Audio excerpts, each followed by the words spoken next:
Hello दोस्तों, नमस्कार, good evening. आप सभी का बहुत बहुत स्वागत है हमारे यूट्यूब चैनल करियर परिवार में। मैं मुकेश कुमार आप सबका बहुत बहुत स्वागत करता हूं। चलिए दोस्तों, आज का क्लास हम लोग स्टार्ट करते हैं। और आज का जो क्लास होगा आपका दोस्तों, वो होगा प्रधान शिक्षक और प्रधानाध्यापक का टेस्ट नंबर आपका होगा 35। इसके पहले दोस्तों आप टेस्ट 34 तक आपका हो गया है। अगर 3400 टेस्ट आप नहीं देखे हैं तो हमारे प्लेलिस्ट में यूट्यूब का आपको सारा मिल जाएगा, और हमारा जो टेलीग्राम चैनल है उस पर भी आपको मिल जाएगा। तो टेलीग्राम आपको ज्वाइन करने के लिए टेलीग्राम आपके पास एप्लीकेशन होना चाहिए। आप प्ले स्टोर में जा कर के टेलीग्राम आप डाउनलोड कर लीजिए। वहाँ से आप टेलीग्राम में जा कर के आप कैरियर परिवार सर्च कीजिएगा, CAREER, कैरियर परिवार, PARIWAR। अगर कैरियर परिवार आप सर्च कीजिएगा, मेरा टेलीग्राम चैनल आ जाएगा, उसको ज्वाइन कर लीजिएगा। और करियर परिवार मेरा जो चैनल है उसमें लगभग 1000 लोग आपके जुड़े हुए हैं, 1000 लोग उसमें जुड़े हुए हैं। तो वहाँ से इसको आप ज्वाइन करके उसमें आपको सारा लिंक मिल जाएगा। और उसके अलावा दोस्तों अगर इसका PDF चाहिए तो PDF से संबंधित भी आपको मैं आगे बताऊँगा कि, और जो ये आपका टेस्ट है इसमें हम आज 75 महत्वपूर्ण प्रश्न को देखने वाले हैं। BEd और DLED से संबंधित ये काफ़ी इम्पोर्टेंट प्रश्न है। आज का जो ये टेस्ट होने वाला है, अभी तक जितना भी टेस्ट हुआ है दोस्तों उसमें काफ़ी इम्पोर्टेंट आपका टेस्ट होने वाला है आज। और अगर इतना आप कर लेते हैं तो यहाँ से लगभग आपको 5 से 10 प्रश्न आपको एग्ज़ाम में लड़ने वाला है। और हमारा जो ये व्हाट्सएप ग्रुप है ना, ये व्हाट्सएप ग्रुप है, अगर इसमें आप अभी तक नहीं जुड़े हैं, यहाँ पर आपको इसका PDF मिल जाएगा। जी हाँ, तो यहाँ पर आपको इसका PDF मिल जाएगा। और PDF लेने के लिए आपको दोस्तों 351 रुपये का एक बार आपको पेमेंट करना है इस नंबर पर। इस नंबर पर पेमेंट करने के बाद आपको PDF, वीडियो और नोट्स से सभी चीज़ आपको एक साथ आपको सारा चीज़ मिल जाएगा, और आप उसकी तैयारी आप कर सकते हैं आसानी से। ठीक है, तो जो लोग भी इस नंबर पर पेमेंट करेंगे और वो लोग आपको इस नंबर पर स्क्रीनशॉट सेंड कर देंगे पेमेंट वाला, और वहाँ पर आपको ग्रुप में जोड़ दिया जाएगा और सारा चीज़ आपको प्रोवाइड करा दिया जाएगा। ठीक है दोस्तों, और इसके अलावा CTET की भी क्लास चल रही है, तो CTET के लिए भी आप कांटेक्ट कर सकते हैं इस नंबर पर, और आपकी CTET की भी तैयारी हो रही है। चलिए देखते हैं आज का पहला प्रश्न। आप सभी का ज़्यादा समय बर्बाद नहीं होना चाहिए, है ना, क्योंकि ज़्यादा समय अब बिल्कुल नहीं बचा है। क्योंकि आपका जो 31 मई और 25 जून ये 2 डेट आपको याद रखना है, और यही दोनों डेट में आपका दोनों का एग्ज़ाम है ना। 31 मई को हो गया आपका प्रधानाध्यापक और 25 जून को हो गया आपका प्रधान शिक्षक का। डेली जो आपकी क्लास चल रही है रात में 9 बजे से चल रही है, लाइव क्लास चल रही है।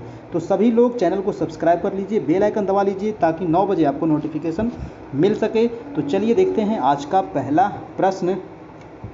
पहला प्रश्न कह रहा है कि 76 नंबर की आकलन का प्राथमिक उद्देश्य क्या होना चाहिए। जी हाँ, आकलन का उद्देश्य क्या होना चाहिए। अब इसका ऑप्शन आप पढ़िए कि विद्यार्थियों के लिए श्रेणी निश्चित करना होना चाहिए, या B नंबर ऑप्शन दिया गया है कि संबंधित अवधारणाओं के बारे में बच्चों को स्पष्टता तथा भ्रांतियों को समझना चाहिए, या विद्यार्थियों के प्राप्तांकों के आधार पर उनको नामांकित करना चाहिए, या रिपोर्ट कार्ड में उत्तीर्ण अनुत्तीर्ण करना चाहिए। तो आकलन का जो प्राथमिक उद्देश्य होना चाहिए दोस्तों वो हो जाएगा आपका B नंबर, यानी कि संबंधित अवधारणाओं के बारे में बच्चों को स्पष्टता तथा भ्रांतियों को समझना चाहिए। आंसर हो जाएगा आपका, आंसर नंबर हो जाएगा B नंबर। ठीक है, आकलन जो होता है दोस्तों एक संक्षिप्त प्रक्रिया होता है, और जबकि एक मूल्यांकन होता है ना, आप सुने होंगे आकलन और मूल्यांकन। तो आकलन एक संक्षिप्त प्रक्रिया है, जबकि जो मूल्यांकन होता है वो व्यापक प्रक्रिया होता है। ठीक है, चलिए ये चीज़ ध्यान रखना है। अगला प्रश्न है आपका कि संवेग एवं संज्ञान एक दूसरे से क्या है। जी हाँ, संवेग और संज्ञान एक दूसरे से क्या है, पूर्णतया अलग हैं, या स्वतंत्र हैं, या सन्निहित है, या इनमें से कोई नहीं।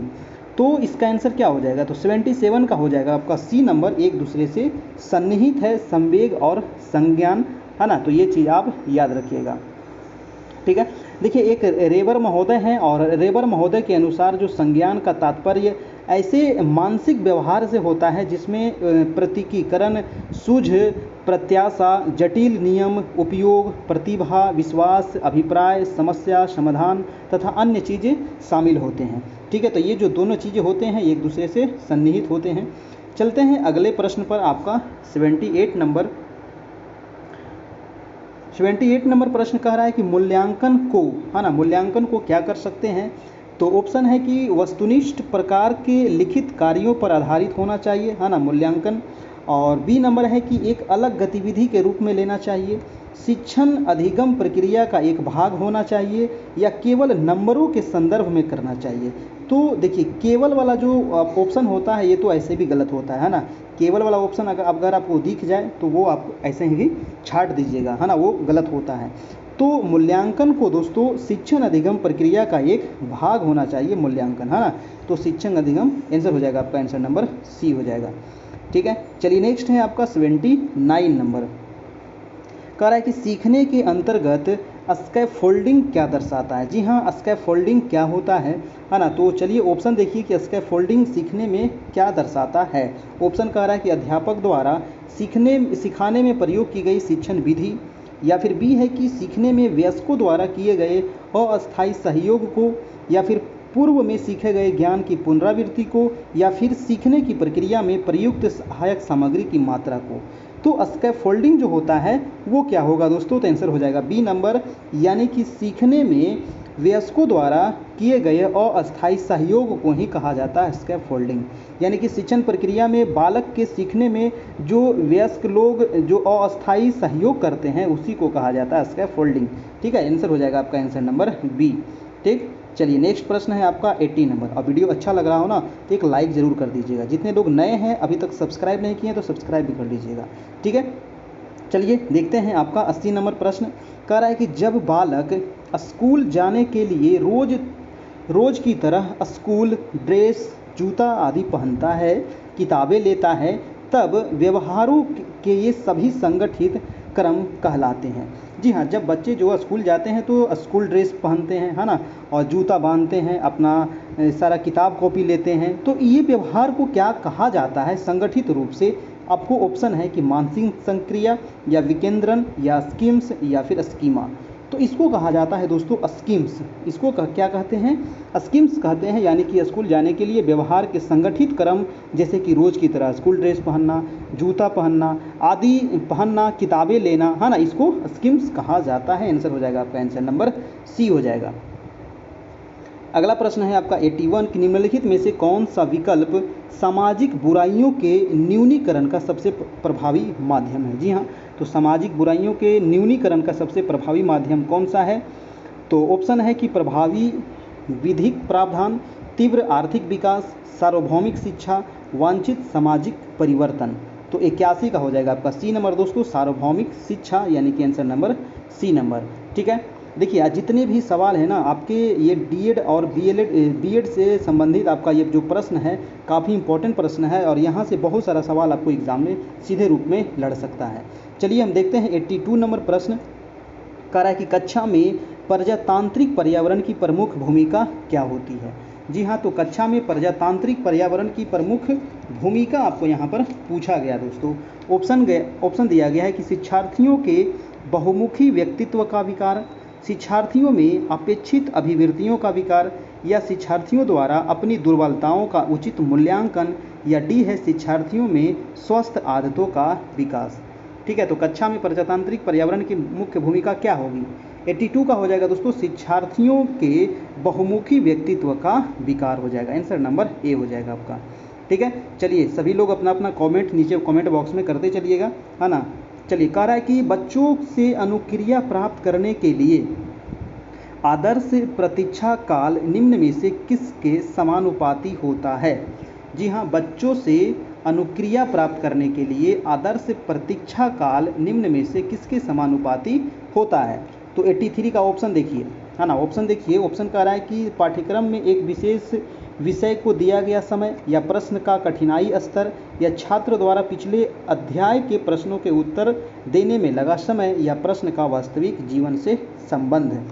तो आंसर क्या हो जाएगा दोस्तों 83 का हो जाएगा आपका आंसर नंबर बी, यानी कि छात्रों द्वारा प्रश्नों के उत्तर देने में लगने वाला समय प्रश्नों के कठिनाई स्तर और विद्यार्थियों की बुद्धि लब्धि पर निर्भर करता है। ठीक है, तो ये चीज़ आप याद रखिएगा, आंसर नंबर बी हो जाएगा। अगला प्रश्न है कि केस स्टडी विधि मुख्यतः प्रयुक्त होती है। काफ़ी इंपॉर्टेंट प्रश्न है केस स्टडी विधि। देखिए, केस स्टडी जो विधि है ये मुख्यतः प्रयुक्त होती है प्रयोगात्मक अध्ययन हेतु, या फिर पिछड़े बालकों के अध्ययन हेतु, या सामाजिक सर्वेक्षण हेतु, या फिर व्यक्तिक अध्ययन हेतु। क्या आंसर हो जाएगा 84 का? 84 का हो जाएगा दोस्तों व्यक्तिक अध्ययन हेतु, है ना।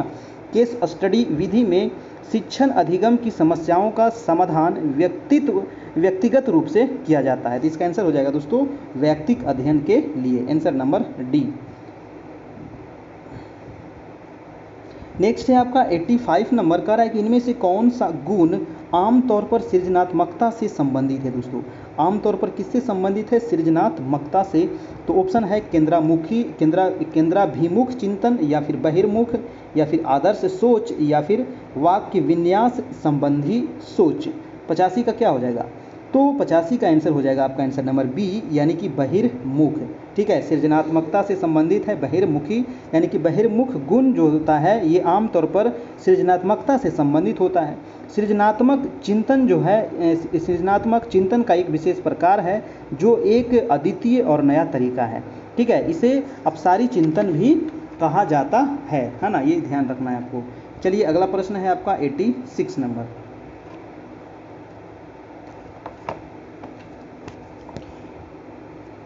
86 प्रश्न कह रहा है कि निम्नलिखित में से कौन सा सिद्धांत बाल विकास में वातावरण संबंध कारकों को ही महत्व देता है। जी हाँ, बाल विकास में वातावरण संबंध कारकों को ही महत्व देता है। वो कौन सा सिद्धांत है? ऑप्शन है कि विकास क्रम की एकरूपता का सिद्धांत, या सामाजिक अधिगम का सिद्धांत, या निरंतरता का सिद्धांत, या परस्पर संबंध का सिद्धांत। 86 का क्या हो जाएगा आपका? 86 का हो जाएगा दोस्तों आंसर नंबर डी, यानी कि परस्पर संबंध का सिद्धांत, यानी कि सामाजिक अधिगम का सिद्धांत जो है बाल विकास में वातावरण संबंधी कारकों को महत्व देता है। आंसर हो जाएगा आपका आंसर नंबर डी। ठीक है, परस्पर संबंध का सिद्धांत। अगला है आपका 87 नंबर। प्रश्न कह रहा है शिक्षण की वह तकनीक जिसमें मूल प्रावृत्तिक अभिप्रेरक का गुण पाया जाता है। जी हाँ, शिक्षा का वो कौन सा तकनीक है जिसमें मूल प्रावृत्तिक अभिप्रेरक गुण पाया जाता है? ऑप्शन है कथन तकनीक, या शिक्षार्थियों के साथ अन्योन्य क्रिया, या खेल पद्धति, या व्याख्यान तकनीक। 87 का क्या हो जाएगा दोस्तों? 87 का हो जाएगा आंसर नंबर बी, यानी कि शिक्षार्थियों के साथ अन्योन्य क्रिया। आंसर नंबर बी, यानी शिक्षार्थियों के साथ अन्योन्य क्रिया में मूल प्रावृत्तिक अभिप्रेरक का गुण पाया जाता है। शिक्षार्थियों के साथ अन्योन्य क्रिया शिक्षक और विद्यार्थी के मध्य संवाद स्थिति एवं वार्ता का माहौल तैयार करती है, जिससे अधिगम प्रवृत्ति में क्या होता है? तो वृद्धि होता है आपका। चलिए अगला प्रश्न है आपका 88 नंबर। कह रहा है कि पूर्व माध्यमिक बच्चों के लिए निम्न में से कौन सी क्रिया एक कार्यात्मक क्रिया का स्वरूप है। जी हाँ, एक कार्यात्मक क्रिया का कौन सा स्वरूप है। ऑप्शन है कि अपने साथ ही आयु के बच्चों में घुल मिल जाना, या मिट्टी के एक खिलौने को दो भागों में तोड़कर उसे फिर से दोबारा जोड़ना, 10 तक के पहाड़ों को मुहजुबानी याद कर लेना, या माध्यमिक कक्षा की किताबों का अध्ययन कर लेना। तो 88 का क्या हो जाएगा आपका? बी नंबर हो जाएगा, यानी कि मिट्टी के एक खिलौने को दो भागों में तोड़कर उसे दोबारा जोड़ना, ये कार्यात्मक क्रिया का स्वरूप होता है ना। एक क्या होता है? तो कार्यात्मक क्रिया का स्वरूप होता है। आंसर हो जाएगा आपका आंसर नंबर बी हो जाएगा। ठीक है, चलिए नेक्स्ट प्रश्न है आपका 89 नंबर। 89 प्रश्न कह रहा है कि बाल केंद्रित शिक्षा को व्यवहार में लाने वाले शिक्षक के लिए निम्नलिखित में से किसकी जानकारी रखना अधिक आवश्यक है ना। बाल केंद्रित शिक्षा को व्यवहार में लाने के लिए शिक्षक के लिए निम्नलिखित में से किसकी जानकारी रखना अधिक आवश्यक है? तो क्या चीज़ आपके पास जानकारी होनी चाहिए? तो आप इसका ऑप्शन पढ़िए। ऑप्शन कह रहा है ना, काफ़ी बड़ा ऑप्शन है, मैं इसका आंसर डायरेक्ट आपको बता देता हूँ। तो आंसर हो जाएगा आपका डी नंबर, यानी कि बालक के संबंध में शिक्षक को उसके व्यवहार के मूल आधारों, आवश्यकताओं, मानसिक स्तर, रुचियों, योग्यताओं, व्यक्तित्व इत्यादि का विस्तृत ज्ञान होना चाहिए, है ना। शिक्षक को इन सभी चीज़ों का ज्ञान होना चाहिए। ठीक है, तो 80 आपका 9 का हो जाएगा, आंसर नंबर हो जाएगा आपका डी नंबर। ठीक है, बाल केंद्रित शिक्षा को व्यवहार में लाने के लिए शिक्षक के लिए इसकी जानकारी आपके होनी चाहिए। नेक्स्ट प्रश्न है आपका दोस्तों 90 नंबर, है ना। 90 नंबर प्रश्न है। 90 नंबर प्रश्न कह रहा है कि प्राथमिक स्तर पर शिक्षार्थियों द्वारा वही शिक्षक प्रभावी माना जाता है। जी हाँ, प्राथमिक स्तर पर शिक्षार्थियों द्वारा वही शिक्षक प्रभावी माना जाता है जिसे अपने विषय की जानकारी हो, या फिर जिसका व्यक्तित्व देखने में अच्छा हो, या फिर जो वार्तालाप करने में अच्छा हो, या फिर जो व्यवहार में प्रभावी हो। तो कौन प्रभावी शिक्षक होंगे? तो प्रभावी शिक्षक वही होंगे जो व्यवहार में प्रभावी हो, है ना। वार्तालाप में अच्छा नहीं हो ये कोई उचित बात नहीं है ना। जिसका व्यक्तित्व अच्छा हो यही आपको प्रभावी नहीं माने जाएंगे, यानी कि उनका व्यवहार में प्रभावी होना चाहिए, तभी वो प्रभावी शिक्षक माने जाएंगे। ठीक है, चलिए नेक्स्ट है आपका 91 नंबर। कह रहा है कि एक अध्यापक ने देखा कि एक छात्र को वर्ग बनाने में कठिनाई हो रही है। ठीक है, और उसने यह अनुमान लगाया कि उसे हीरे का चित्र बनाने में भी कठिनाई होगी। ठीक है, उसके द्वारा लगाया गया अनुमान निम्नलिखित में से किस सिद्धांत पर आधारित है? जी हाँ, एक अध्यापक हैं, टीचर हैं, उन्होंने क्या देखा कि एक छात्र को वर्ग बनाने में क्या हो रही है? कठिनाई हो रही है, और उसने यह अनुमान लगाया कि उसे हीरे का चित्र बनाने में भी कठिनाई होगी, है ना। वर्ग बनाने में कठिनाई हो रहा है, और हीरा क्या होगा? तो हीरा आपको 6 आपका होगा आपका इस प्रकार से, है ना। तो ये भी बनाने में कठिनाई होगा। उसके द्वारा लगाए गए अनुमान निम्नलिखित में से किस सिद्धांत पर आधारित है? ये क्वेश्चन है आपका। 91 का क्या हो जाएगा? 91 का हो जाएगा दोस्तों आपका आंसर, यानी कि विकास का एक व्यवस्थित क्रम में होने की प्रवृत्ति से संबंधित है आपका, है ना। विकास का एक व्यवस्थित क्रम में होने की प्रवृत्ति से ये संबंधित है, इसीलिए बच्चे को क्या हो रही है? दिक्कत हो रही है। 91 का आंसर हो जाएगा दोस्तों आंसर नंबर ए, यानी विकास का एक क्रमबद्ध तरीके से होता है, अर्थात शारीरिक, संज्ञानात्मक, संवेगात्मक विकास। 92 नंबर प्रश्न कह रहा है, प्रश्न है कि बच्चों के चिंतन के विषय में निम्नलिखित में से कौन सा कथन सही नहीं है? जी हाँ, चिंतन के विषय में, है ना, याद रखिएगा, ध्यान रखिएगा, चिंतन के विषय में कौन सा कथन सही नहीं है। ऑप्शन है बच्चे अपने आसपास की विविध घटनाओं के बारे में सक्रियतापूर्वक सोचते हैं और उनमें अन्वेषण की लालसा होती है। बी नंबर ऑप्शन कह रहा है कि बच्चे अपने आसपास की वस्तुओं को जानने के लिए जन्मजात गत जिज्ञासा होते हैं। या सी है कि बच्चे अपने आसपास की विविध घटनाओं के बारे में स्वयं अपने सिद्धांतों की रचना करते हैं। या फिर डी है कि बच्चे प्रत्ययों को स्वयं नहीं सोच सकते और अध्यापक मूल भूमिका उन्हें जानकारी उपलब्ध कराना है। तो आपका इसका आंसर क्या हो जाएगा दोस्तों? 92 का बताइए सभी लोग, कमेंट बॉक्स में करते चलिए अपना अपना कमेंट, है ना। तो 92 का आपका आंसर हो जाएगा आंसर नंबर डी, यानी कि बच्चे अपने आसपास की विविध घटनाओं के बारे में स्वयं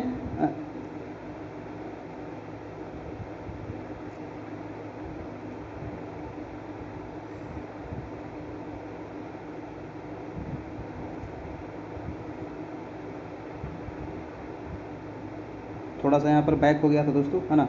चलिए, तो इसका आंसर क्या हो जाएगा? आपका आंसर नंबर डी हो जाएगा, यानी कि बच्चे अपने आसपास की विविध घटनाओं के बारे में स्वयं अपने सिद्धांतों की रचना करते हैं। आंसर नंबर हो जाएगा आपका आंसर नंबर डी हो जाएगा। चलिए अगला प्रश्न देखते हैं आपका 93 नंबर। 93 प्रश्न कह रहा है कि निम्नलिखित में से मध्य बाल्यावस्था की अवधि का मुख्य प्रमाण चिन्ह कौन सा है? जी हाँ, मध्य बाल्यावस्था की अवधि का मुख्य प्रमाण चिन्ह कौन सा है? क्या हो जाएगा आपका? ऑप्शन कह रहा है कि पेशीय कौशल और समग्र शारीरिक वृद्धि का तेजी से विकास। या बी कह रहा है कि वैज्ञानिक तर्क और अमूर्त रूप से सोचने की क्षमता का विकास। या सी कह रहा है कि प्रतीकात्मक खेल का उभरना। या आपका डी कह रहा है कि तर्क संगत विचारों का विकास जो कि प्राकृतिक रूप से मूर्त है। तो 93 का हो जाएगा आपका आंसर नंबर डी, यानी कि तर्क संगत विचारों का विकास जो प्राकृतिक रूप से क्या है? तो मूर्त है। आपका आंसर हो जाएगा आपका आंसर नंबर डी हो जाएगा। ठीक है, देखिए मध्य बाल्यावस्था का काल क्या होता है? तो मध्य बाल्यावस्था का काल होता है आपका 6 से लेकर के 9 वर्ष तक, है ना। और पूर्व बाल्यावस्था का क्या होता है? तो आपका 3 से लेकर के 6 वर्ष तक। और एक होता है उत्तर बाल्यावस्था, तो उसका कार्यकाल क्या होता है? 9 से लेकर के 12 वर्ष तक। तो ये मध्य की बात कर रहा है 9 से लेकर के 6 से लेकर के 9 से 9 वर्ष तक को, है ना। नेक्स्ट प्रश्न है आपका 94 नंबर। कह रहा है कि निकट विकास का क्षेत्र क्या होता है? निकटस्थ विकास का क्षेत्र क्या होता है? ऑप्शन कह रहा है कि वह प्रक्रिया जिसमें शुरू में विभिन्न समझ वाले दो व्यक्ति समान समझ पर पहुंचते हैं। या बी है कि वह प्रक्रिया जिसमें बच्चे समाज के वयस्क सदस्यों द्वारा निर्धारित विधि से कार्य करते हैं। या फिर आपका सी है कि बच्चों के वर्तमान स्तर पर स्वतंत्र प्रदर्शन और वयस्क अधिक कौशल वाले समकक्षियों की सहायता से बच्चे द्वारा उपार्जित किए जाने वाले प्रदर्शन के मध्य का क्षेत्र है। या फिर विभिन्न प्रकार के कार्य जो कि अपनी आयु के अनुसार बच्चे को करने चाहिए परंतु वह नहीं कर सकते हैं। तो 94 का आपका आंसर क्या हो जाएगा, आंसर नंबर हो जाएगा आपका सी नंबर हो जाएगा आपका। ठीक है, चलिए नेक्स्ट प्रश्न आप देख लेते हैं आपका 95 नंबर। कह रहा है कि प्रतिभाशाली और सृजनात्मक बच्चों की आवश्यकताओं को किस प्रकार संबोधित किया जा सकता है। जी हाँ, प्रतिभाशाली और सृजनात्मक बच्चों की आवश्यकता को किस प्रकार संबोधित करेंगे। तो ऑप्शन है कि प्रश्न हल करने के लिए विशिष्ट निर्देश उपलब्ध कराकर, या रटने पर आधारित परीक्षा लेकर के, या फिर चुनौतीपूर्ण कार्य और निरस्ता दूर करने के लिए क्रियाकलाप दे करके, या फिर वे प्रश्न देकर जिनमें अभुमुखी चिंतन का आवश्यकता हो। तो 95 का क्या हो जाएगा दोस्तों, आंसर नंबर सी हो जाएगा, यानी कि चुनौतीपूर्ण कार्य और निरस्ता दूर करने के लिए क्रियाकलाप दे करके। आंसर नंबर हो जाएगा आपका सी नंबर, है ना। यहाँ पर प्रतिभाशाली और सृजनात्मक बच्चे की बात कर रहा है आपका, ध्यान रखिएगा। अगला प्रश्न है आपका 96 नंबर।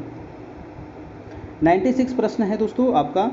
प्रश्न कह रहा है कि समावेशी शिक्षा के पीछे अंतर्निहित विचार क्या है। जी हाँ, समावेशी शिक्षा, और समावेशी शिक्षा से आपको एक प्रश्न तो आपको फिक्स है कि एक या दो प्रश्न यहाँ से पूछा ही जाएगा, समावेशी शिक्षा। और इसके पीछे अंतर्निहित विचार कौन कौन से हैं। तो ऑप्शन कह रहा है कि अलग अलग अक्षमताओं वाले बच्चों के लिए विशिष्ट शैक्षिक संस्थानों का प्रावधान करना, या बी है कि दार्शनिकता की सभी बच्चों को नियमित विद्यालय में समान शिक्षा पाने का अधिकार हो, या फिर बच्चों को उनकी योग्यता के आधार पर पृथक करना और व्यावसायिक प्रशिक्षण का प्रबंध करना, या डी है कि बच्चों की अक्षमताओं के आधार पर उनकी सीमाओं की पहचान करने के लिए उन्हें नामांकित करना। 96 का हो जाएगा आपका आंसर नंबर बी, यानी कि दार्शनिकता की सभी बच्चों को नियमित विद्यालय में समान शिक्षा पाने का अधिकार है, उसी को कहते हैं समावेशी शिक्षा। यानी समावेशी शिक्षा से आशय है कि समाज के सभी वर्ग, हाँ ना, चाहे वो पिछड़े वर्ग हो, निर्धन हो, अनुसूचित जाति हो या फिर जनजाति हो, सभी के बच्चे को शिक्षा की मुख्य धारा से जोड़ते हुए उन्हें शिक्षा के समान अवसर उपलब्ध कराना है, ताकि सभी बच्चों को नियमित विद्यालय में समान शिक्षा पाने का अधिकार हो। उसे ही कहा जाता है समावेशी शिक्षा। और समावेशी शिक्षा से एक या दो प्रश्न आपको फिक्स है कि आपको पूछा जाएगा। नेक्स्ट है आपका 97 कि निम्नलिखित में से कौन सा थॉर्नडाइक द्वारा प्रतिपादित सीखने का प्रमुख नियम नहीं है। जी हाँ, थॉर्नडाइक वेरी इंपॉर्टेंट प्रश्न है। और तो इसका कौन सा नियम नहीं है दोस्तों, तो 97 का हो जाएगा आपका आंसर नंबर डी, यानी कि सामान्यीकरण का नियम, है ना। थॉर्नडाइक द्वारा प्रतिपादित सीखने के सिद्धांत को प्रयास एवं त्रुटि का सिद्धांत, और उद्दीपन अनुक्रिया का सिद्धांत एवं संयोजनवाद के सिद्धांत के नाम से जाना जाता है। ठीक है, तो थॉर्नडाइक 3 दिए हैं आपका, सामान्यीकरण का सिद्धांत इनका नहीं है, है ना। तो आंसर हो जाएगा इसका आंसर नंबर डी हो जाएगा। ठीक है, चलिए अगला प्रश्न है आपका 98 नंबर। 98 कह रहा है कि लुप्त अधिगम संप्रत्यय का सर्वप्रथम किसने परिचित कराया। जी हाँ, तो बताइए लुप्त अधिगम संप्रत्यय का सर्वप्रथम किसने परिचित करवाया। तो ऑप्शन है कुर्ट लेविन, या फिर E.L. थॉर्नडाइक, या फिर एडवर्ड चेस टॉलमैन, या फिर पावलोव। क्या हो जाएगा 98 का, 98 का हो जाएगा दोस्तों आपका आंसर नंबर सी, यानी कि Edward Chace Tolman. Answer number हो जाएगा आपका आंसर नंबर सी। ठीक है, अगला प्रश्न है आपका दोस्तों 99 नंबर। कह रहा है कि निम्नलिखित में से कौन सा जन्मजात अभिप्रेरक का उदाहरण है। जी हाँ, जन्मजात अभिप्रेरक का उदाहरण कौन सा है, पुरस्कार, भूख, दंड, या फिर प्रोत्साहन। देखिए जन्मजात की बात कर रहा है, तो जन्मजात क्या होता है आपका बताइए। 99 का क्या हो जाएगा, भूख। भूख जो होता है वो जन्मजात होता है, लेकिन पुरस्कार क्या जन्मजात है नहीं, ये सभी आपका गलत है। आंसर हो जाएगा आपका आंसर नंबर बी हो जाएगा, है ना। यानी कि वे प्रेरक जो किसी व्यक्ति में जन्म से ही पाए जाते हैं उन्हें जन्मजात या फिर जैविक या फिर शारीरिक प्रेरक कह सकते हैं। जैसे कि भूख है, प्यास है, काम है, निद्रा है, विश्राम है, ये सभी चीज़ हो जाएगा आपका जन्मजात, है ना। जैसे कि दंड, प्रशंसा, पुरस्कार, प्रोत्साहन, ये सभी क्या हो जाएगा, कृत्रिम प्रेरक, है ना। तो ये सब है आपका कृत्रिम, और वो है आपका जन्मजात। नेक्स्ट है आपका 100 नंबर। चलिए कह रहा है कि निम्नलिखित में से कौन सा विकास का सही सिद्धांत नहीं है। जी हाँ, विकास का सही सिद्धांत कौन सा इसमें नहीं है। तो ऑप्शन है आपका सांत्य का सिद्धांत, या फिर वैयक्तिक भिन्नता का सिद्धांत, या पैटर्न की एकरूपता का सिद्धांत, या विशिष्ट से सामान्य प्रतिक्रियाओं की कार्यवाही का सिद्धांत। 100 नंबर का हो जाएगा दोस्तों आंसर नंबर डी, यानी कि विशिष्ट से सामान्य प्रतिक्रियाओं की कार्रवाई का सिद्धांत। ये जो है सिद्धांत आपका गलत है ना। विशिष्ट से सामान्य नहीं, सामान्य से विशिष्ट की ओर होता है आपका, है ना। तो 100 का हो जाएगा आपका आंसर नंबर डी।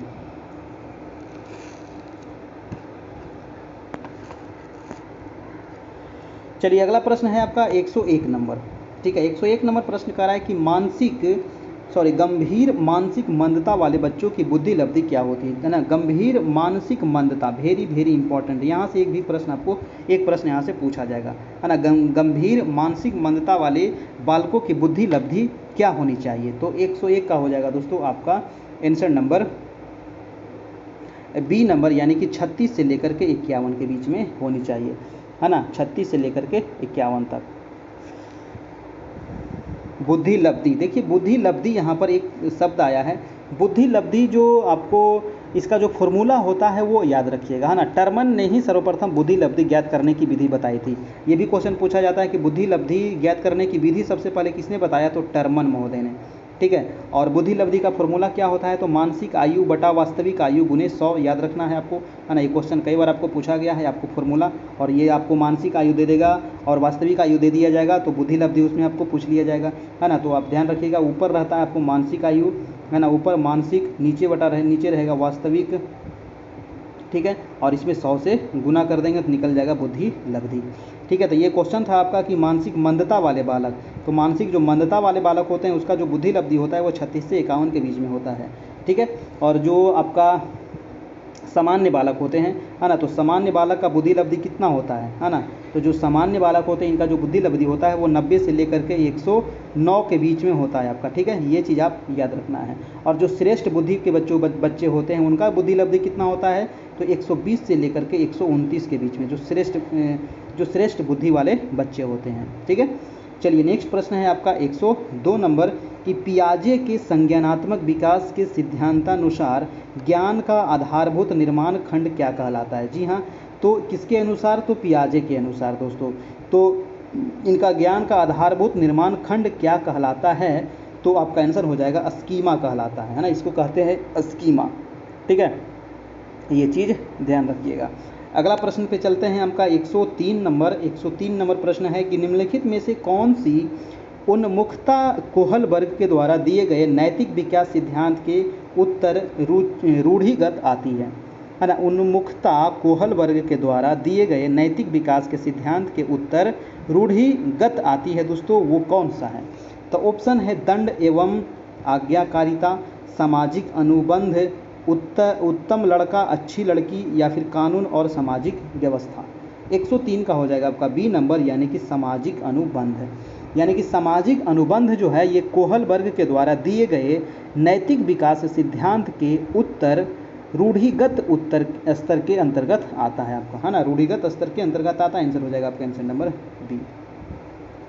अगला है आपका 104 नंबर, कह रहा है कि विशेष आवश्यकता वाले बच्चों का आकलन करते समय शिक्षक को क्या करना चाहिए। जी हाँ, विशेष आवश्यकता वाले बच्चे हैं, और तो विशेष आवश्यकता वाले जो बच्चे हैं इसका आकलन करते समय शिक्षकों को सीखने पर ध्यान केंद्रित करना चाहिए, न कि अंक पर, है ना। सीखने पर ध्यान केंद्रित करना चाहिए और न कि बच्चों के अंक पर ध्यान केंद्रित करना चाहिए। आंसर हो जाएगा आपका आंसर नंबर सी हो जाएगा। काफ़ी इंपॉर्टेंट प्रश्न है ये, इस प्रकार का प्रश्न हमेशा एग्जाम में पूछा जाता है, ठीक है। एक जो शिक्षक होते हैं, एक शिक्षक को कभी भी विशेष आवश्यकता वाले बच्चों की सामान्य बच्चों के साथ तुलना नहीं करनी चाहिए, और न ही बच्चों का धीमा, खराब, बुद्धिमान आदि लेवल उसको करना चाहिए, है ना। एक शिक्षक के लिए सभी जो बच्चे हैं वो सामान्य होते हैं और सभी के साथ उचित व्यवहार करना चाहिए, ठीक है। शिक्षक के इस व्यवहार से विशेष आवश्यकता वाले बच्चे भी विशेष रूप से लाभान्वित होते हैं आपका।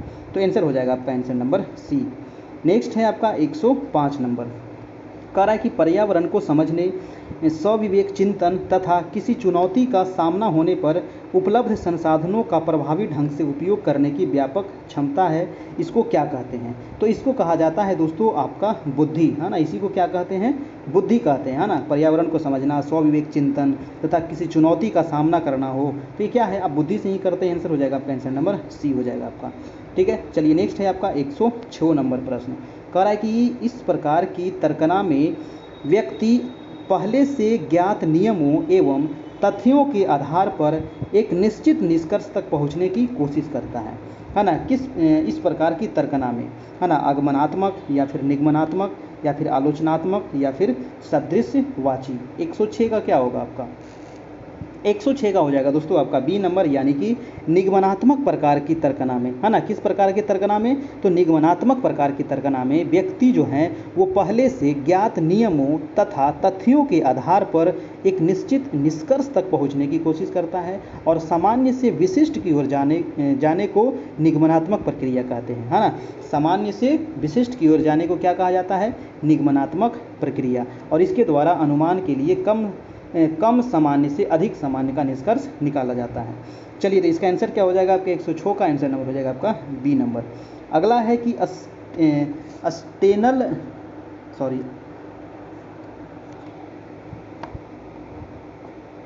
स्नेलन चार्ट का संबंध किससे है दोस्तों? बताइए, स्नेलन चार्ट का संबंध किससे है? तो इसका जो संबंध है वो है दृष्टिबाधिता से है। इसका जो संबंध है वो है आपका दृष्टिबाधिता से है ना। तो ये चीज़ आप याद रखिएगा। देखिए, डच आँख रोग विशेषज्ञ एक वैज्ञानिक थे, है ना, मनोवैज्ञानिक थे, हरमन स्नेलन, है ना, हरमन स्नेलन, है ना, इनका नाम था। और ये आपको डच आँख रोग विशेषज्ञ हरमन स्नेलन ने वर्ष 1862 ईस्वी में, है ना, वर्ष 1862 में स्नेलन चार्ट विकसित किया था। ठीक है, तो ये भी क्वेश्चन पूछ सकता है कि स्नेलन चार्ट किसने विकसित किया था? तो स्नेलन महोदय ने ही ये विकसित किया था। ये जो स्नेलन चार्ट है इसमें 5x5 यानी कि 5 इधर और 5 इधर, ठीक है, ये ग्रिड तैयार किया गया है किसके लिए? तो ये जो आपको दृष्टिबाधित बच्चे हैं उनके लिए। ठीक है, आंसर हो जाएगा आपका, आंसर नंबर ए हो जाएगा आपका। चलिए, अगला प्रश्न देखते हैं आपका 108 नंबर की। किस प्रकार के प्रश्नों के आधार पर एक शिक्षक को विद्यार्थी के प्रदर्शन को मूल्यांकन करना चाहिए? जी हाँ, तो किस प्रकार के प्रश्नों के आधार पर एक शिक्षक को विद्यार्थी के प्रदर्शन को मूल्यांकन करना चाहिए? तो 108 का क्या हो जाएगा? इनमें से सभी हो जाएगा, यानी कि वस्तुनिष्ठ भी होना चाहिए, निबंध भी हो सकता है, लघु स्तरीय भी हो सकता है आपका, ठीक है, दीर्घ उत्तरीय भी हो सकता है, इनमें से सभी हो जाएगा। नेक्स्ट है आपका दोस्तों 109 नंबर प्रश्न। कह रहा है कि बच्चों की गलतियां एवं भ्रांत धारणाएं होती है। जी हाँ, बच्चों की गलतियां एवं भ्रांत धारणाएं कैसी होती हैं? तो 109 का प्रश्न उत्तर क्या होगा? तो बच्चों की गलतियां और भ्रांत धारणाएं जो हैं वो अधिगम का अंग होता है ना। किसका अंग होता है? अधिगम का अंग होता है, यानी कि आंसर हो जाएगा आपका बी नंबर, यानी कि शिक्षण अधिगम प्रक्रिया में महत्वपूर्ण कदम होता है। आपका आंसर नंबर हो जाएगा आपका बी नंबर आपका। ठीक है, चलिए 110 नंबर प्रश्न चलते हैं। प्रश्न कह रहा है कि अपनी कक्षा में सहयोगात्मक अधिगम का प्रयोग करते समय एक शिक्षक की भूमिका किस प्रकार की होती है? जी हाँ, अपनी कक्षा में सहयोगात्मक अधिगम का प्रयोग करते समय एक शिक्षक की जो भूमिका वो किस प्रकार की भूमिका होती है? तो 110 का क्या होगा? तो शिक्षण की अधिगम प्रक्रिया में शिक्षक की केंद्रीय भूमिका होती है ना, ये चीज़ याद रखना है, केंद्रीय भूमिका होती है। तो 110 का क्या हो जाएगा आपका? यानी कि सहयोगात्मक होना तथा प्रत्येक समूह की निगरानी करना। आंसर नंबर हो जाएगा आपका डी नंबर। ठीक है, चलिए 110 का हो गया आपका डी। अगला प्रश्न है आपका 111 नंबर।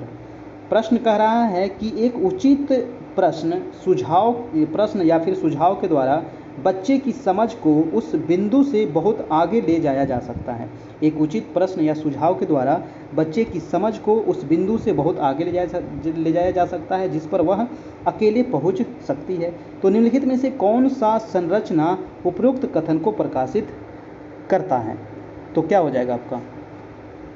तो ऑप्शन है आपका बुद्धि, समीपस्थ या निकटस्थ का विकास, या फिर साम्य धारण, या फिर संरक्षण। 111 का हो जाएगा आपका, आंसर नंबर हो जाएगा आपका बी नंबर। चलिए नेक्स्ट प्रश्न है आपका 112 नंबर। कह रहा है कि निम्नलिखित में से कौन सा प्रगतिशील शिक्षा की अवधारणा के बारे में प्रमुख है ना? किसके बारे में? प्रगतिशील शिक्षा की अवधारणाओं के बारे में यहाँ पर प्रमुख है। ऑप्शन है कि बाह्य प्रेरणा तथा एक रूप मूल्यांकन मानदंड, या फिर पाठ्य पुस्तक केंद्रित अधिगम, या प्रत्येक बच्चे की क्षमता एवं संभावना में विश्वास करना, या मानक निर्देश एवं मूल्यांकन। 112 का क्या हो जाएगा आपका? सी नंबर, यानी कि प्रत्येक बच्चे की क्षमता एवं संभावना में विश्वास करना प्रगतिशील शिक्षा की अवधारणा का ये प्रमुख अंग है। नेक्स्ट है आपका 113 नंबर। 113 है कि विकास में वैयक्तिक भिन्नता को समझने के लिए क्या महत्वपूर्ण है दोस्तों? जी हाँ, विकास में वैयक्तिक भिन्नता को समझने के लिए क्या महत्वपूर्ण है? तो ऑप्शन है, आप ऑप्शन पढ़िए, है ना, ऑप्शन काफ़ी बड़ा है कि वंशागत विशेषताओं के साथ साथ पर्यावरणीय कारकों एवं उनकी पारस्परिक क्रिया पर विचार करना, या फिर बी है कि वंशागत विशेषताओं पर विचार करना, जो प्रत्येक व्यक्ति के जीवन में विशेष शुरुआत देती है, या फिर पर्यावरणीय कारकों पर विचार करना जो लोगों को प्रभावित करते हैं, या शरीर एवं मस्तिष्क के परिपक्वन पर विचार करना। तो 113 का हो जाएगा आंसर नंबर क्या होगा, ए नंबर हो जाएगा, यानी कि वंशागत विशेषताओं के साथ साथ पर्यावरणीय कारकों पर उनकी पारस्परिक क्रिया का विचार करना आपका। ठीक है, देखिए प्रश्न थोड़ा सा काफ़ी टेढ़ा है ना, आपको लगेगा कि ऊपर ऊपर जा रहा है, लेकिन इसी प्रकार के प्रश्न आपको थोड़ा सा हार्ड प्रश्न आपको प्रधानाध्यापक में आपको पूछा जा सकता है। ठीक है, चलिए,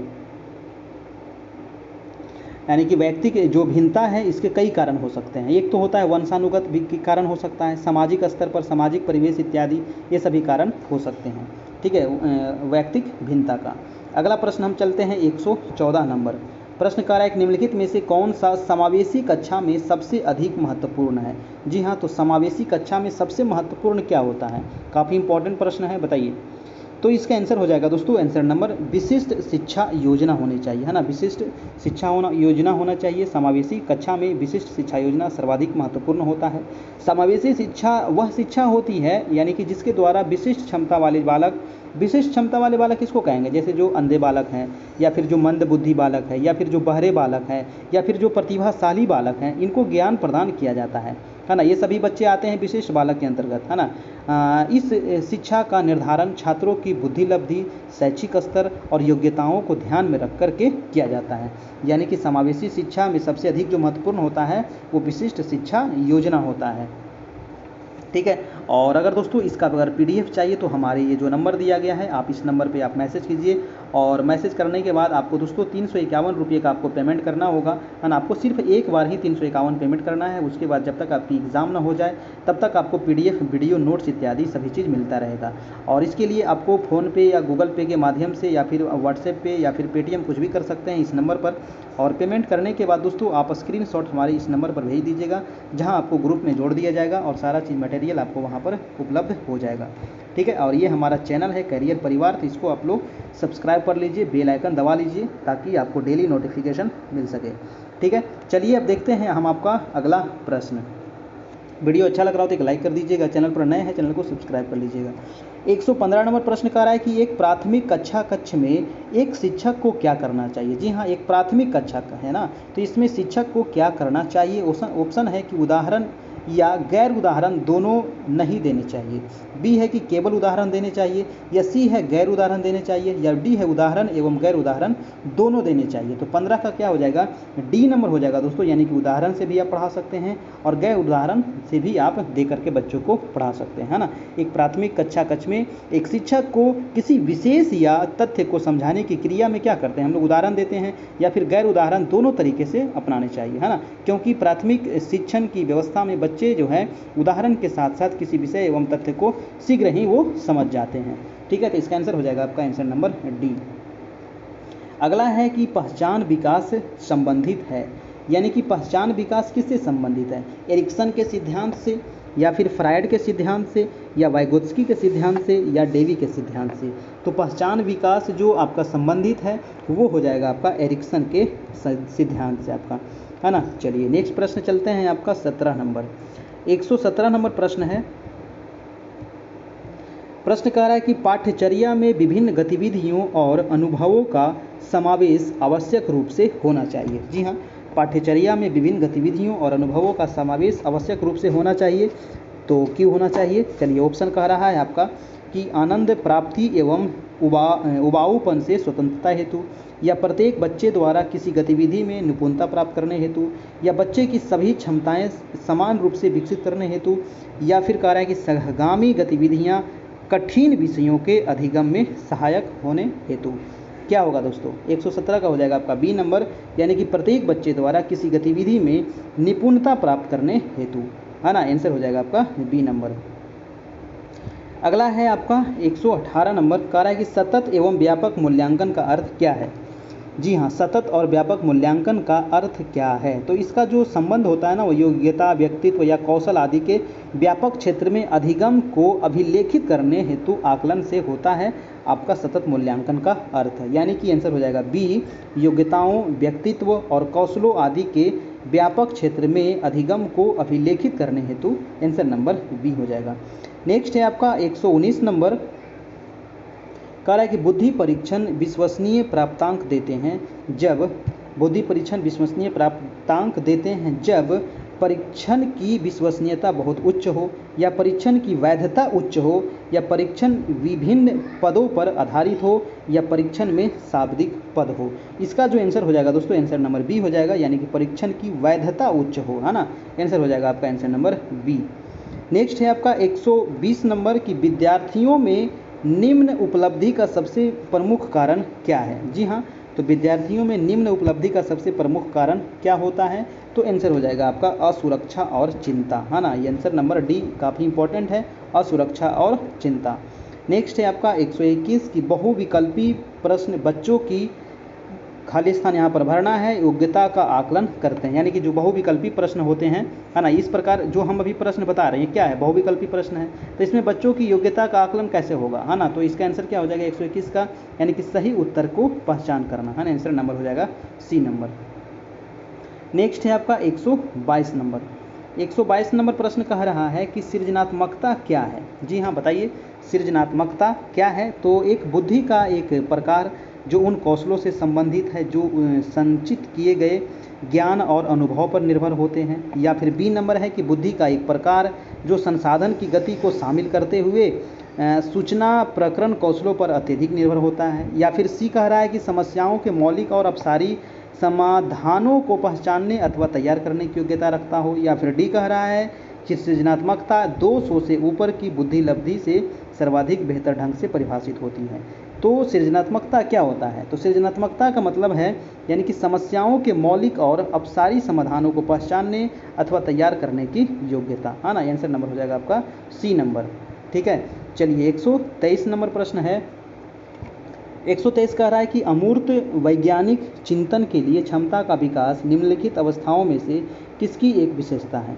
अमूर्त वैज्ञानिक चिंतन के लिए क्षमता का विकास निम्नलिखित अवस्थाओं में से किसकी एक विशेषता है। तो 123 का क्या हो जाएगा दोस्तों, औपचारिक संक्रियात्मक अवस्था, है ना। औपचारिक संक्रियात्मक अवस्था, आंसर नंबर बी। ठीक है, यानी कि अमूर्त वैज्ञानिक चिंतन के लिए क्षमता का विकास औपचारिक संक्रियात्मक अवस्था की एक विशेषता है। ठीक है, चलिए अगला प्रश्न चलते हैं। आपका 124 नंबर प्रश्न है कि एक बच्चा तर्क प्रस्तुत करता है, एक बच्चा क्या कर रहा है, तर्क प्रस्तुत करता है कि आप यह मेरे लिए करे और मैं यह आपके लिए करूँगा, है ना। यहाँ पर मेरे कर दीजिएगा, है ना। आप यह मेरे लिए करे और मैं वह आपके लिए करूँगा। यह बच्चा कोहल वर्ग की नैतिक तर्कना की किस अवस्था के अंतर्गत आएगा। जी हाँ, काफ़ी इंपॉर्टेंट प्रश्न है ना। क्योंकि प्रश्न देखिए, आज का जो प्रश्न आपको मिलेगा थोड़ा सा लगेगा घुमा हुआ प्रश्न है ना। और इसी प्रकार के घुमा घुमा के आपको पूछेगा आपको। तो 124 का हो जाएगा आपका आंसर ए नंबर की अच्छा लड़का अच्छी लड़की अभिमुखीकरण, आंसर नंबर हो जाएगा आपका ए नंबर। ठीक है, 124 का ए हो जाएगा। यानी कि प्रश्न में दिए गए कथन में बच्चा जो तर्क प्रस्तुत कर रहा है उसके अनुसार जो बच्चा है वो कोहल वर्ग की नैतिक तर्कना के अच्छा लड़का अच्छी लड़की अभिमुखीकरण अवस्था के अंतर्गत आएगा ये। ठीक है, आंसर नंबर ए हो जाएगा। अगला है आपका 125 नंबर। चलिए 125 नंबर प्रश्न कह रहा है कि समान आयु के बच्चों में भी आकृति, योग्यता, संभाव, रुचि, प्रवृत्ति और अन्य बातों में बहुत अंतर होता है। इस संदर्भ में विद्यालय की क्या भूमिका है। तो इस संदर्भ में विद्यालय की जो भूमिका है दोस्तों वो आपका हो जाएगा सुनिश्चित करना है कि प्रत्येक बच्चों को अपनी क्षमताओं के अनुसार विकास के अवसर मिले, है ना। इसका जो आंसर हो जाएगा वो हो जाएगा आंसर नंबर डी हो जाएगा। ठीक है, चलिए अगला प्रश्न है आपका 126 नंबर। करेक्ट, निम्नलिखित में से कौन सा कथन सत्य है। कौन सा कथन सत्य है बताइए, चारों ऑप्शन पढ़िए यहाँ पर। ऑप्शन ए कह रहा है कि रचनात्मक आकलन का मुख्य उद्देश्य है विद्यार्थियों की उपलब्धि का श्रेणीकरण, या बी नंबर है कि रचनात्मक आकलन का समय समय पर शिक्षार्थियों के विकास का सार प्रस्तुत करता है, या सी है कि रचनात्मक आकलन कभी कभी संकलनात्मक हो सकता है एवं इसी प्रकार विपरीतः भी हो सकता है। संकलनात्मक आकलन से अभिप्राय है कि आकलन अधिगम का एक निरंतर व अभिन्न अंग है। तो यहाँ पर कौन सा कथन सत्य है ये आपको बताना है। तो देखिए आंसर नंबर ऑप्शन जो सी है ये आपका सत्य है, यानी कि रचनात्मक आकलन कभी कभी संकलनात्मक आकलन हो सकता है एवं इसी प्रकार विपरीता भी आपको हो सकता है। ठीक है, चलिए तो इसका आंसर हो जाएगा आपका आंसर नंबर सी, यानी कि छात्रों की उपलब्धियों का मूल्यांकन रचनात्मक और संकलनात्मक दोनों रूप में हो सकता है आपका। ठीक है, चलिए अगला प्रश्न है आपका 127 नंबर।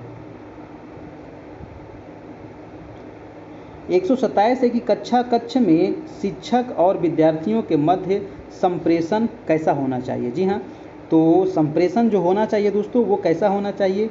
ऑप्शन है कि पाठ्य पुस्तक केंद्रित होनी चाहिए, विद्यार्थी केंद्रित, या फिर शिक्षक केंद्रित, या फिर उद्देश्य केंद्रित। तो उद्देश्य केंद्रित होना चाहिए, है ना। संप्रेषण उद्देश्य केंद्रित होना चाहिए आपका। नेक्स्ट प्रश्न है आपका 128 नंबर। प्रश्न है कि वर्तमान समय में शिक्षा का सबसे उपयुक्त उपागम कौन सा है। जी हाँ, वेरी इंपॉर्टेंट प्रश्न है। वर्तमान समय में शिक्षा का सबसे उपयुक्त उपागम कौन सा है। 128 का क्या हो जाएगा आपका बी नंबर, यानी कि सृजनवादी उपागम।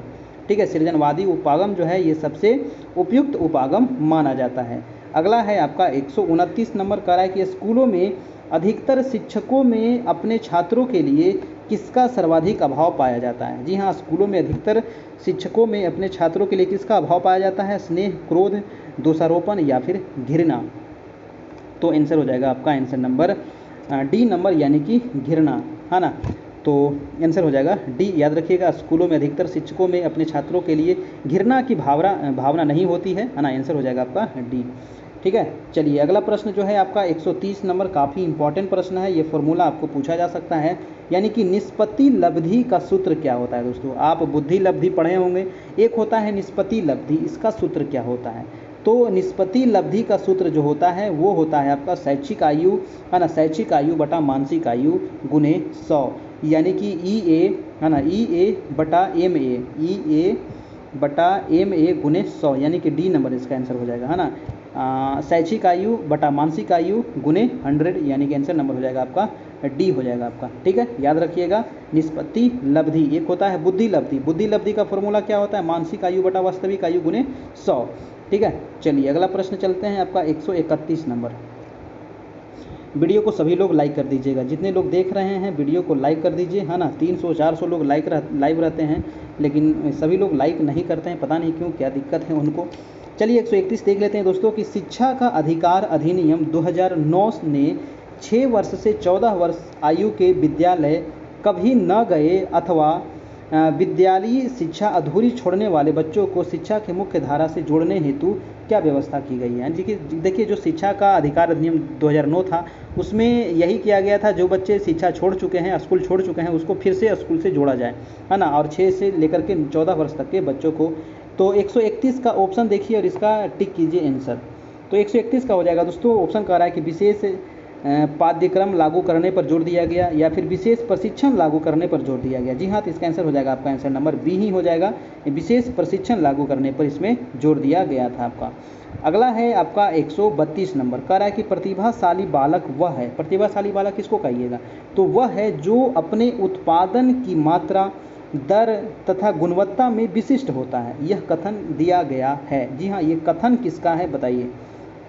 तो ये जो कथन है वो है आपका R.W. टेलर का, है ना, R.W. टेलर द्वारा ये कथन दिया गया है आपका। अगला प्रश्न है आपका 133 नंबर।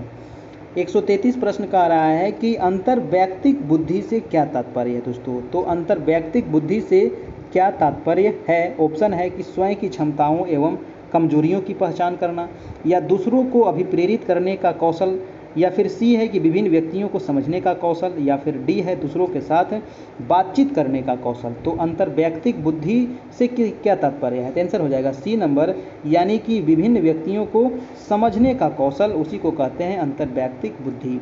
अगला है कि प्रयोजन विधि से क्या प्रयोजन विधि के प्रतिपादक कौन है। जी हाँ, काफ़ी इंपॉर्टेंट प्रश्न है, बताइए। प्रयोजन विधि के प्रतिपादक पूछा गया है तो कौन है, दुर्खिम, प्लेटो, किलपैट्रिक या फिर सुकरात। तो 134 का हो जाएगा दोस्तों आपका आंसर नंबर सी, यानी कि प्रयोजन विधि के जो आपको प्रतिपादक है वो है आपको किलपैट्रिक महोदय।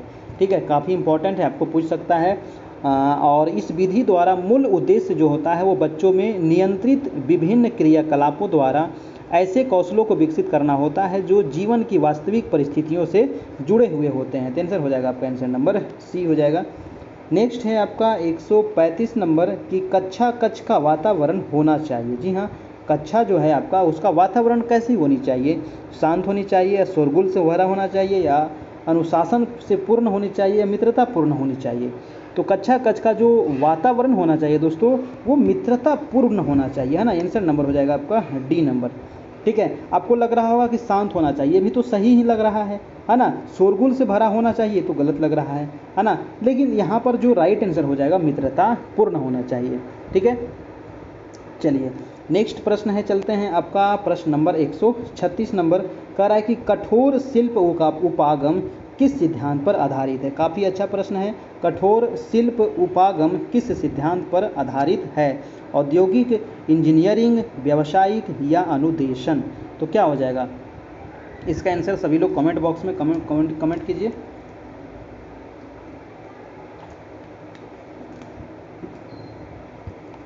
एक 136 का हो जाएगा आपका बी नंबर, यानी कि इंजीनियरिंग होना चाहिए। यानी कि कठोर शिल्प उपागम जो होता है वो इंजीनियरिंग सिद्धांत पर आधारित होता है आपका। ठीक है, आंसर नंबर बी हो जाएगा। नेक्स्ट है दोस्तों आपका 137 कह रहा है कि गैगने निम्न में से किससे संबंधित है। गैगने किससे संबंधित है। ऑप्शन है अधिगम का श्रेणी क्रम, अधिगम के सिद्धांत, अधिगम का मूल्यांकन या अधिगम का प्रबंधन। तो 137 का हो जाएगा आपका डी नंबर, अधिगम का प्रबंधन से संबंधित है। देखिए गैगने महोदय ने अपनी एक पुस्तक लिखी थी और इनका एक पुस्तक था द कंडीशन ऑफ लर्निंग, है ना। गैगने की एक पुस्तक है, नोट कर सकते हैं, द कंडीशन ऑफ लर्निंग में इन्होंने सीखने के मूल 8 प्रकार का वर्णन किया है। ठीक है, याद रखिएगा, जिनमें सीखने का क्रम श्रृंखलाबद्ध होता है। ठीक है, और इस श्रृंखला में सबसे ऊपर समस्या समाधान तथा सबसे नीचे सांकेतिक सीखना को रखा गया है आपका। नेक्स्ट प्रश्न चलते हैं आपका बुद्धि लब्धि के संबंध में क्या सत्य है। काफ़ी इंपॉर्टेंट प्रश्न है, बताइए बुद्धि लब्धि के संबंध में क्या सत्य है।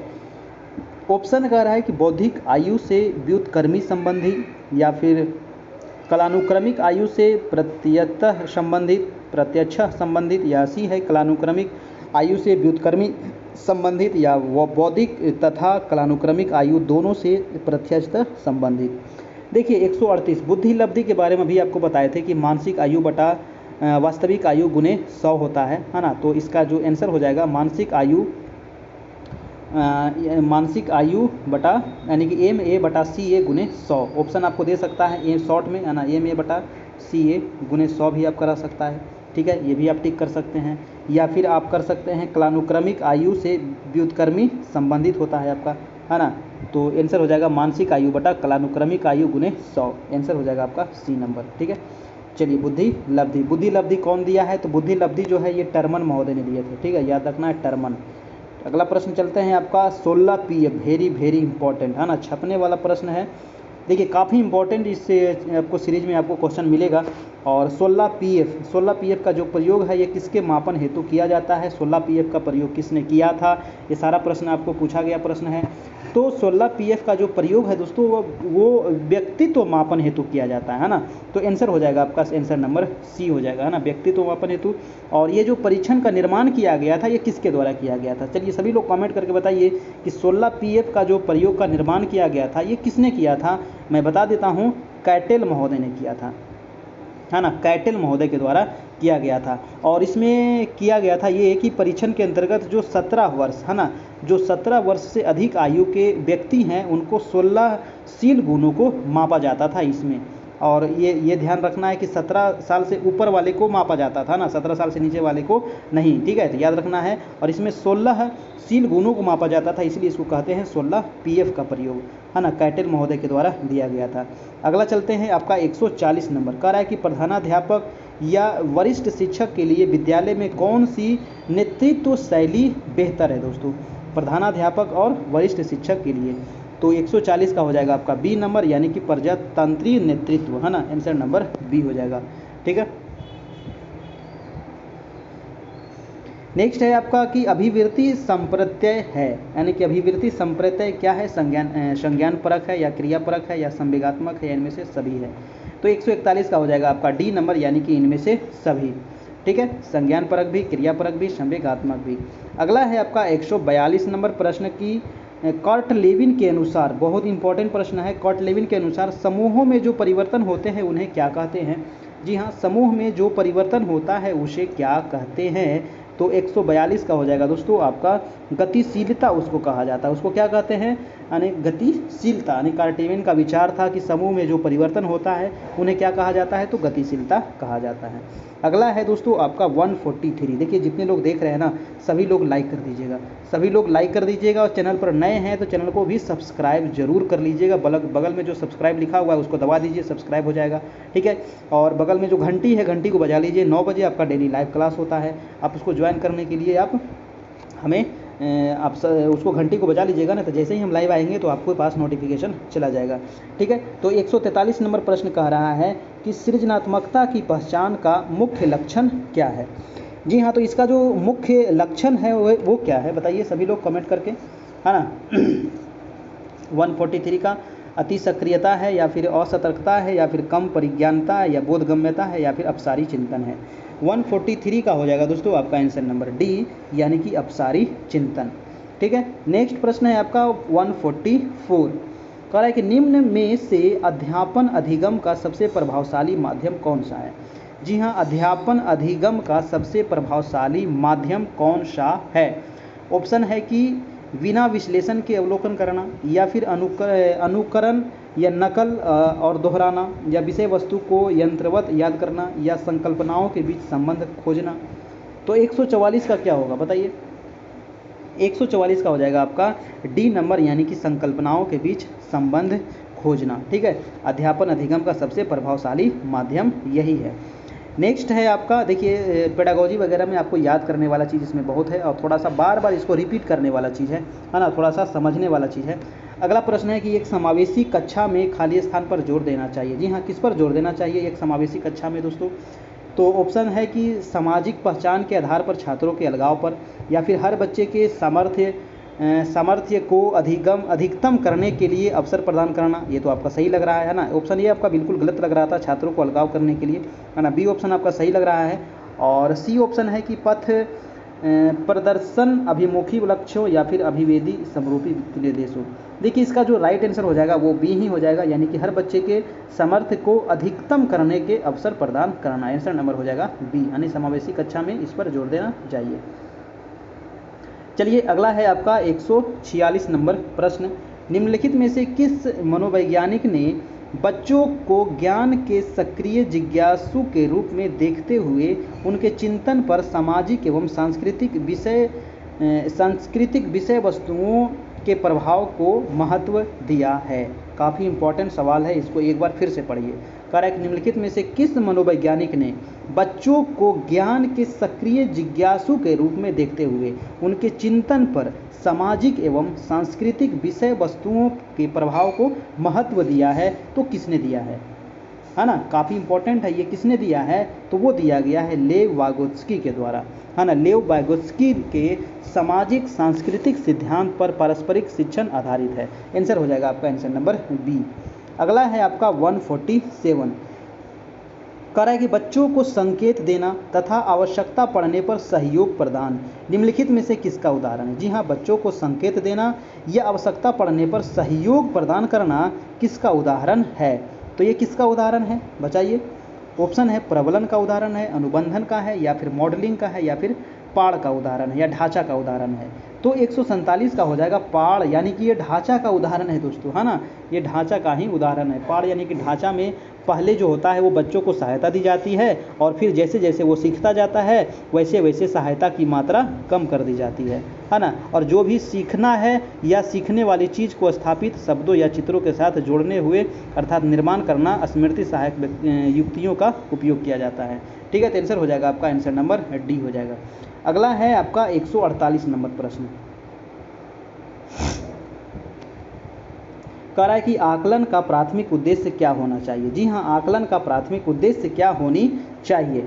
ऑप्शन है कि विद्यार्थियों के लिए श्रेणी निश्चित करना, या फिर संबंधित अवधारणाओं के बारे में बच्चों की अस्पष्टता तथा भ्रांतियों को समझना, या विद्यार्थियों के प्राप्तांकों के आधार पर उनको नामांकित करना, या रिपोर्ट कार्ड में उत्तीर्ण अनुत्तीर्ण अंकित करना। तो आकलन का प्राथमिक उद्देश्य, देखिए डी नंबर तो आपको अंक के आधार पर उत्तीर्ण नहीं करेंगे, ऑप्शन को यहाँ पर छाटिए तो यहाँ पर निकल के आएगा आपका बी नंबर, यानी कि संबंधित अवधारणाओं के बारे में बच्चों की अस्पष्टता और भ्रांतियों को समझना। आंसर हो जाएगा आपका आंसर नंबर बी। ठीक है, चलिए नेक्स्ट प्रश्न है आपका 149 नंबर। कह रहा है कि वह विधियाँ जिनके प्रयोग में विद्यार्थियों की स्वयं पहल व प्रयास शामिल है, किसका उदाहरण है दोस्तों? वह विधि जिनके प्रयोग में विद्यार्थियों की स्वयं पहल व प्रयास शामिल है, ये किसका उदाहरण है? तो 149 का हो जाएगा आपका, ये अधिगमकर्ता केंद्रित विधि है ना। ये क्या है? तो अधिगमकर्ता केंद्रित विधि है, यानी कि वह विधियां जिनके प्रयोग में विद्यार्थियों की स्वयं पहल व प्रयास शामिल है, उसको अधिगमकर्ता विधि के उदाहरण माना जाता है। आंसर नंबर हो जाएगा बी नंबर। चलिए अगला प्रश्न है आपका 150 नंबर प्रश्न। जी हाँ, 150 प्रश्न कह रहा है कि निम्नलिखित में से कौन सा तत्व अधिगम को प्रभावित करते हैं? अधिगम को प्रभावित करने वाला तत्व कौन कौन से हैं? ऑप्शन है शिक्षार्थी का उत्प्रेरण, शिक्षार्थी की परिपक्वता, शिक्षण युक्तियाँ, शिक्षार्थी का शारीरिक और संवेगात्मक स्वास्थ्य। चलिए इसमें कौन सा अधिगम को प्रभावित करने वाले कारक हैं, क्या हो जाएगा? तो देखिए इसमें शिक्षार्थी का उत्प्रेरण भी है, शिक्षार्थी की परिपक्वता भी है, शिक्षण युक्तियाँ भी है और शिक्षार्थी का शारीरिक और संवेगात्मक स्वास्थ्य भी है। तो ये सभी हो जाएगा आपका आंसर नंबर बी नंबर, यानी कि ए भी है, बी भी है, सी भी है और डी भी है, जो अधिगम को प्रभावित कर सकता है आपका। तो ये हो गया आज का 150 प्रश्न। आपको कैसा लगा दोस्तों? आप लोग नीचे कमेंट करके ज़रूर से ज़रूर बताइएगा। और ये इसका आंसर यहाँ पर दिया गया है और इसका पीडीएफ चाहिए आपको, तो पीडीएफ लेने के लिए, क्योंकि पीडीएफ अब ज़्यादा समय नहीं है, पीडीएफ से लेकर के आप आराम से पढ़ सकते हैं।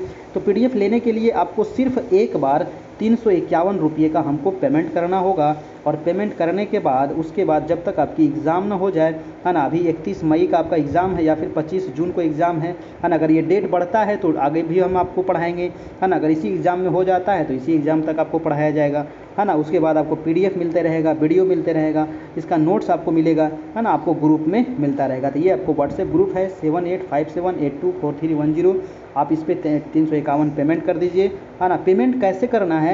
तो पेमेंट करने के लिए दोस्तों आप गूगल पे यूज़ कर सकते हैं, फ़ोन पे यूज़ कर सकते हैं, पेटीएम से आप कर सकते हैं, व्हाट्सएप पे भी आप आजकल किया जाता है ना, और अमेजन पे से भी कर सकते हैं। मतलब किसी प्रकार से करके आपको इस नंबर पर पेमेंट करके आप हमारे व्हाट्सएप पर स्क्रीनशॉट भेज दीजिएगा, है ना। पेमेंट का स्क्रीनशॉट 7857824310, तीनों नंबर आपका एक ही है ना, अलग अलग नहीं है। और ये हमारा यूट्यूब चैनल है कैरियर परिवार, तो इसको आप लोग ज़रूर से ज़रूर सब्सक्राइब कर लीजिए, लाइक कर दीजिए और वीडियो को लाइक कर दे, अपने अपने दोस्तों को वीडियो शेयर कर सकते हैं, है ना। तो आप आराम से देखते रहिए दोस्तों। डेली 9 बजे से आपका लाइव क्लास चलता है, अभी तक 35 क्लास हो गया है, सोच रहे हैं ना, लगभग हम 1.5 महीने से ज़्यादा से आप क्लास ले रहे हैं। और जो लोग अगर अभी तक हमारा पूरा वीडियो देख लिए होंगे ना, तो समझिए कि उनका रिजल्ट 100% निश्चित है कि हो जाएगा आपका। ठीक है, अगर जितना वीडियो हम करवाए हैं अगर उतना भी आप देख लेते हैं तो काफ़ी है, ठीक है ना। लेकिन वीडियो देखने के लिए आपके पास समय चाहिए, है ना, आपके पास उतना ज़्यादा समय है नहीं, तो आप पीडीएफ के माध्यम से पढ़ सकते हैं। और पीडीएफ लेने के लिए आपको बता दिया गया है यहाँ पर क्या करना है आपको, ठीक है। और सीटेट की भी क्लास चल रही है हमारे यहाँ, तो सीटेट के लिए अगर आप पढ़ना चाह रहे हैं तो आप इस नंबर पे कांटेक्ट कर सकते हैं। ये नंबर आपको दिया गया है जहां आपको एडमिशन हो जाएगा और आपकी क्लास स्टार्ट हो गई है सीटेट की, है ना। यहाँ पर आपको किस प्रकार से लिया जाएगा ये सारा चीज़ आपको यहाँ पर कांटेक्ट करिए, आप वहाँ पर आपको बता दिया जाएगा, ठीक है दोस्तों। तो आज का जो टेस्ट था वो टेस्ट नंबर आपका 35 यहाँ पर समाप्त होता है। यहाँ पर हम लोग वेरी इंपॉर्टेंट 75 प्रश्न देखें। यहाँ से एग्ज़ाम में हमें लग रहा है कि 5 से लेकर के 10 प्रश्न आपको एग्ज़ाम में लड़ सकता है, लड़ नहीं सकता है, अगर नहीं 5 प्रश्न 10 प्रश्न लड़ा तो कम से कम आधार जरूर लड़ेगा, है ना। इसी प्रकार के प्रश्न आपको जरूर आएंगे, है ना। 5 प्रश्न फिक्स है कि आपको इसमें आएगा ही आएगा आपको दोस्तों, ठीक है।